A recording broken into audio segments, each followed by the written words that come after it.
here with Ian Kelbly at SHOT Show 2017. Ian, we really appreciate you spending some time with our audience here. You've got some new products. Yeah, so this year we're launching the prototype here of the Black Bear Tactical Action. We're known very well for our Atlas Tactical Action over the last couple of years, and the fine guys over at Masterpiece Arms making their BA rifles out of them. So we decided to come at the market with something a little more beefy, with a lot less worries.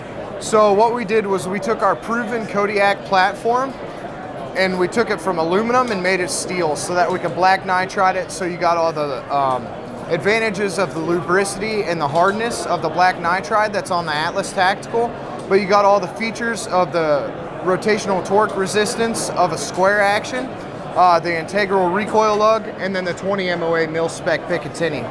So it still features all the same mechanical ejector, the sliding plate extractor, the top safety cut, the tactical bolt knob. You're just really gaining a lot by the beefiness of this action. They're a lot easier to bed because they're square. They're a lot easier to cut into chassis, into stocks, anything. And honestly, we've found in all the years of F-class and bench rest competition that a square bottom's the best, because it's going to transfer all that bullet torque directly into the bedding instead of onto the two screws that are holding your action in. And if I recall correctly, with this surface treatment, lubrication is optional? Yes, lubrication is optional. One of the big things we find in tactical and practical style shooting is you get in a lot of situations, whether it's rain or dust or dirt, you don't want to have lube and grease on your action because it's going to ionically attract that dust to it. So with this action, you can completely wipe it dry and take it out into the field and use it, and you won't have any issues with it. Now, a lot of our audience members have been asking about Bix'n Andy triggers. They're like, hey, have you heard about them? And I noticed you had one of their labels on your rifle. So tell us a bit about those triggers. All right, so Bix'n Andy triggers are made by a company in Austria by the name of Vicks Andy. They have many models. They started out in bench rest, so we knew about them a couple of years ago. We really like their triggers for the bench rest competition.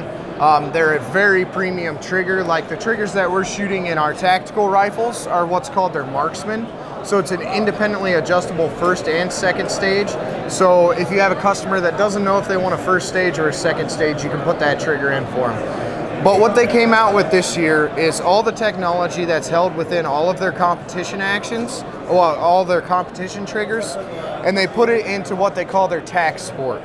So this new TAC Sport is available as a single stage or a two-stage trigger. And the single stage is going to retail around $230 to $240, and the two-stage retails around $250 to $260. Now the great advantage of this trigger is it has a lot less top sear pressure, which promotes in our rifles the consistency of ignition that we're looking for.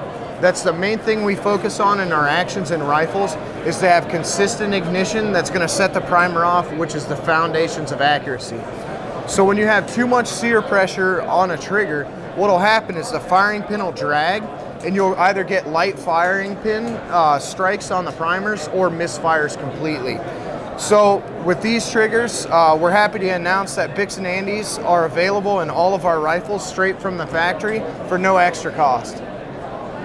And you know, as far as the construction, I commented to you, wow, that kind of looks a lot like a Jewel, but I guess the similarity ends there. It's actually a ball bearing style trigger, so it's not using the 2 or 3 lever setup that a standard trigger uses. It's actually using ball bearings, so it holds extreme amounts of force, and you can actually like throw your rifle across the room and it's not going to go off on a 4-ounce trigger. Because the way the ball bearings hold against each other. But as soon as you break that trigger, they fall right away and you don't have any drag on it. Now, a lot of our audience members have been asking us about rimfire trainers and tactical, practical configurations. Yes. So let's move back here, because it looks like you've got something for the audience here. So actually, we came out with an air rifle a year ago, but it was only a single shot, but it had the accuracy that we were looking for in the requirements of a trainer. So we contacted Anschutz again and got a hold of one of their 14-16 barreled actions. That's threaded half 28, so If you want to throw any of your muzzle devices on there that you want, you can. So this rifle features all the features of our standard tactical rifles. It has the butt hook, the adjustable cheek piece, the 3-way butt pad, and it also has the 12-inch Picatinny rail so that you can have your quick attach and detach Picatinnies and barricade stops. It features a 10-round magazine with an extended mag release. These are all Anschutz proprietary parts, and this rifle comes with the action tuned and the trigger tuned from Anschutz North America's custom shop already.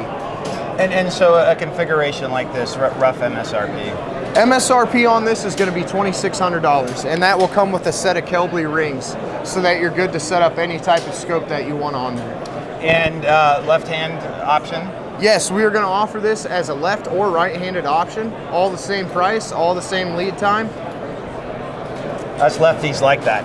Yeah. Now you have a lot of other options here. Let's talk about some of that. So the other rifles here kind of fit with you guys in the 6.5 guys. We built a show rifle this year. Our buddy down in Nashville, Tennessee, by the name of Josh Lemon, who runs Paint by Lemon. We started talking to him about maybe doing a hot rod style rifle to kind of bridge the gap. All of us are into cars and motorcycles, and the guys that are into cars and motorcycles are into shooting too. So we kind of wanted to pay homage to all the guys that are into cars and motorcycles and rifles. So we had H&M black nitride, turned stainless steel into gold on the barrel in action, and we complemented it with all the other black parts on there. That is beautiful. And then Josh decided to go out and paint everything in nice gold flake and put the Kelblys in there in gold leaf. So he really made a rifle that pops, and we've had tons of people come in and take pictures. Well, I'm sure the camera doesn't even do justice to that. No, I mean, you take that thing outside and it's like one of those show cars you go out and see, you know? But the rest that we have here is actually my competition rifle here and then my brother's competition rifle. So I'm running a Kodiak Tactical Action, which is the precursor to the Black Bear Tactical that we just looked at on our new products. This is an aluminum action. So we were proving the design concept of the bolt stops and everything, and I've been running it for over 4 years now without ever breaking a bolt stop or having any issues with it. So we decided we were able to take it and turn it to steel. And Ryan's running the Atlas Tactical, so we like to run the products that we sell and just go through and just try to beat the snot out of them. And then these 3 rifles here all feature the Bix'n Andy Marksman trigger. Which can be set as a first stage or a second stage trigger. And all those triggers are either available in our rifles directly from Kelbly's, or you can get that trigger from bulletcentral.com. And if I recall, you've got a trigger hanger system, and I would imagine this also... Yes. Yeah. So actually, I carry 2 backup triggers in my pack at all times whenever I go to matches. One to help out another competitor if they have a problem, and then a backup for my backup if I need it, you know? And just remind the audience, what is the key benefit of having that hanger system for a trigger? The key benefit of a trigger hanger system in our actions is there's 2 bolts that removes the entire barreled action from the stock, and then there's 2 screws that removes the trigger hanger and trigger from the action. So you don't have to carry around a punch or a pin. All you need is a second hanger and a second trigger, and it's 4 screws to pull the barreled action and put it all back together. So it's literally about a 5-minute swap in the field. And I think some folks that are doing glue-ins also that like to have that. That's actually where it all came from, was really? From glue-ins and bench rests. We had to come up with a design to take the triggers out without having to remove the bedding and everything. Well, definitely in the field. I mean, Yeah. That would be nice, instead of trying to punch something out. And then also the other new thing we have this year is our new Picatinny rings. Okay. So we completely redesigned our Picatinny rings. We have 34 millimeter and 1.1 inch height, and then we have 30 millimeter available in 3 different heights. We took all the edges away, give it nice, pleasing aesthetic lines, but it still has the competition aspect of nice. We machine every pair beside each other. So there's no us making a ring on Friday and then coming back and not making rings again till Wednesday. These are truly machined side by side, and they're the most concentric rings you can buy. So out it's there. the most matched of a match pair that you could get. So Exactly. Exactly. Well, Ian, we really appreciate the time that you spent with us at this SHOT Show, and it's always great to see you. As always, Ed, it's great to see you guys, and thank you so much for stopping out. And we wish you the best of luck at SHOT Show 2017. Same to you, Ed. Thank you so much.